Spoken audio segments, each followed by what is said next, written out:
वाचन उपक्रम अंतर्गत आजच्या गोष्टीचे नाव आहे झोका.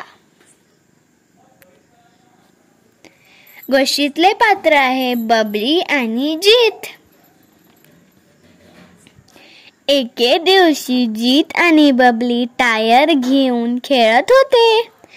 त्यांच्या जवळ एक रुंद काळा रंगाचा टायर होता.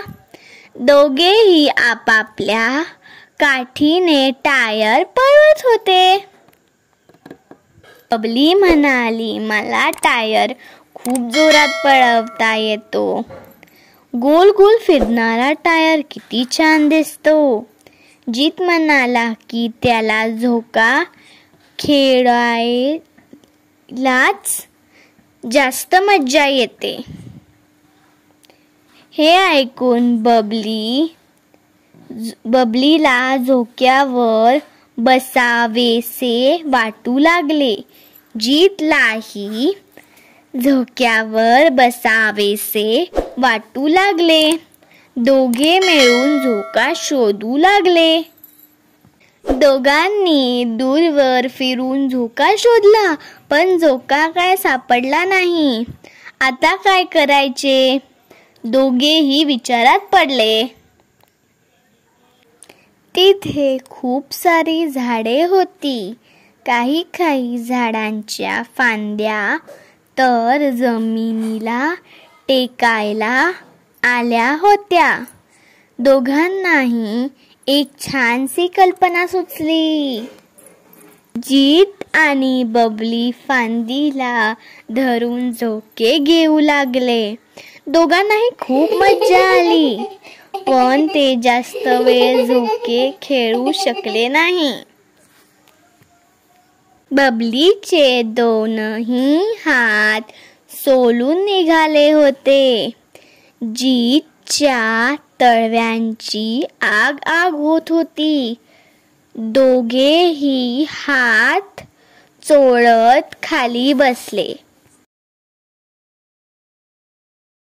तिथे एक लोखंडी पाईप रोवलेला होता. बबलीने तो पाईप पाहिला. तिने तो पाईप जीतला दाखविला. जीत आणि बबली धावतच पाईप जवळ गेले. दोघेही पाईपला लोंब कळून झोके घेऊ लागले. दोघांनाही खूप मज्जा आली, पण जीत आणि बबलीला जास्त वेळ झोका खेळता आला नाही. जीतचा हात दुखत होता.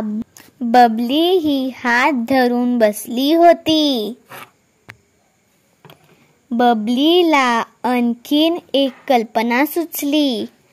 आपण टायरचा झोका करून आणि त्यात बसून झोके घेऊ.